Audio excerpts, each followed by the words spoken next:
Jewish Meditation Series, Lesson 4, Speaking Truth to Lie. We're defining meditation as a continuous flow of thought on a particular object or point of focus. In this variation of meditation, introduced in Lesson 3, we gave some attention to the negative spaces that inevitably occur, the distractions from focus when our mind wanders to other things.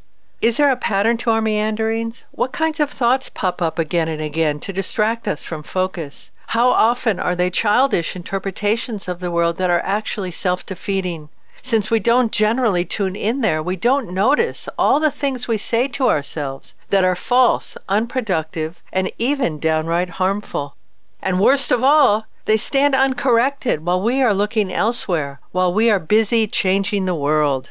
In meditation, all this changes. As our mind quiets and our attention shifts inward, we cannot help but notice the litany of thoughts that disturb our peace. We can learn so much about ourselves from observing the comments that float across the base of awareness as we meditate.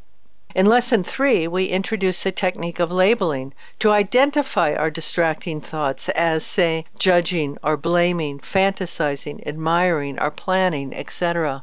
Labeling exposes the thinking patterns that happen unawares, that shape our personality for better or worse in profound ways.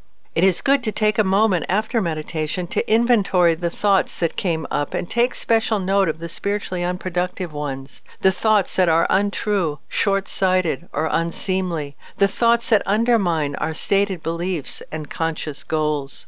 For example, say I want to encourage my children to believe in themselves and to succeed in life. That is the kind of parent I want to be. Children, play, explore. You can be anything you want to be. If at first you don't succeed, try again. I support you. I'm behind you. I believe in you.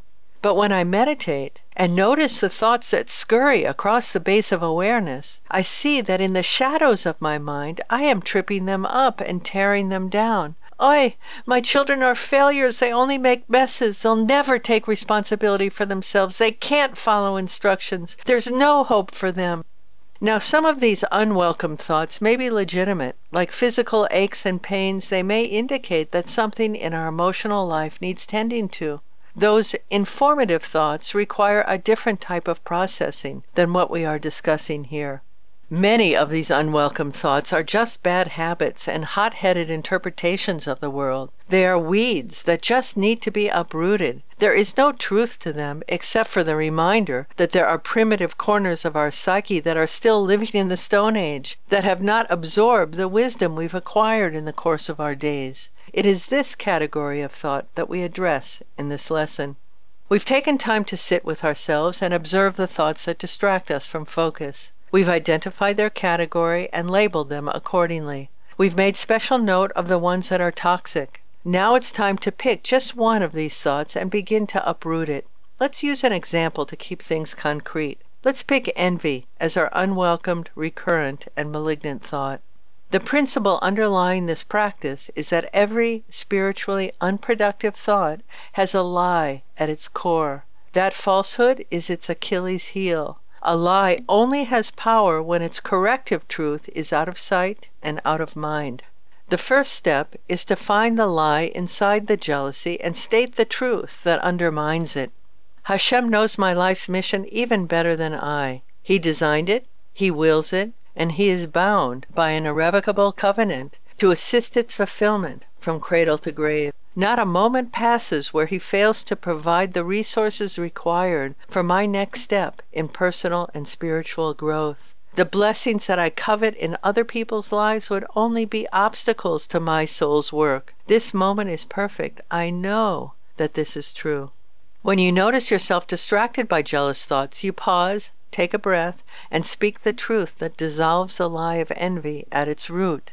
The blessings I covet would only be obstacles to my soul's work. This moment is perfect. I know that this is true. That is the practice. It's as simple as that. Well, almost.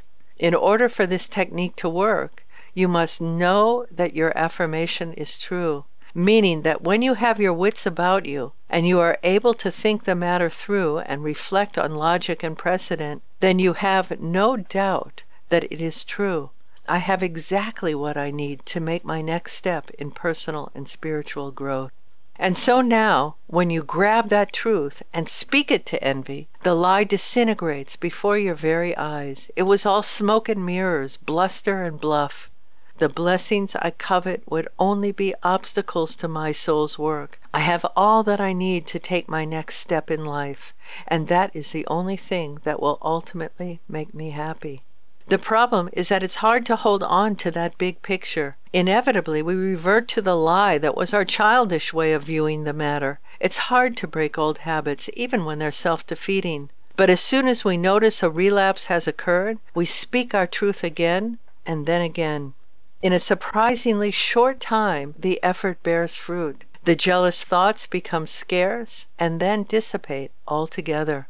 Most of the time, we're dealing with the after effects of the unrectified impulse, the damage we've already done from acting on it through speech or deed. We should have nipped it in the bud, but while we were looking the other way, it snuck through our defenses and prompted a regrettable action. Here, in meditation, we spot the impulse as it first arises, before it has a chance to instigate action. We grab it by the scruff of its neck and speak the truth that is its antidote.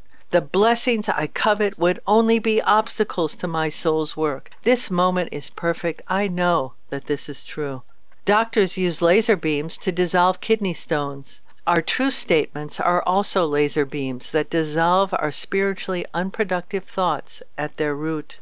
In summary, the unconscious is just that. It is a level of our personality that is generally outside our awareness. It is a part of ourselves that we have not properly met. Meditation stretches our field of awareness to include at least parts of our unconscious self, and it provides an opportunity to clean out the self-destructive thoughts that pervade this layer of psyche. The practice is simple. Every spiritually unproductive thought has a lie at its core. When such a thought arises and distracts us from our focus, seize the moment and speak the truth that is its antidote. The truth is like a laser beam that dissolves the lie at its root. The next lesson will explore the Kabbalistic underpinnings of this practice.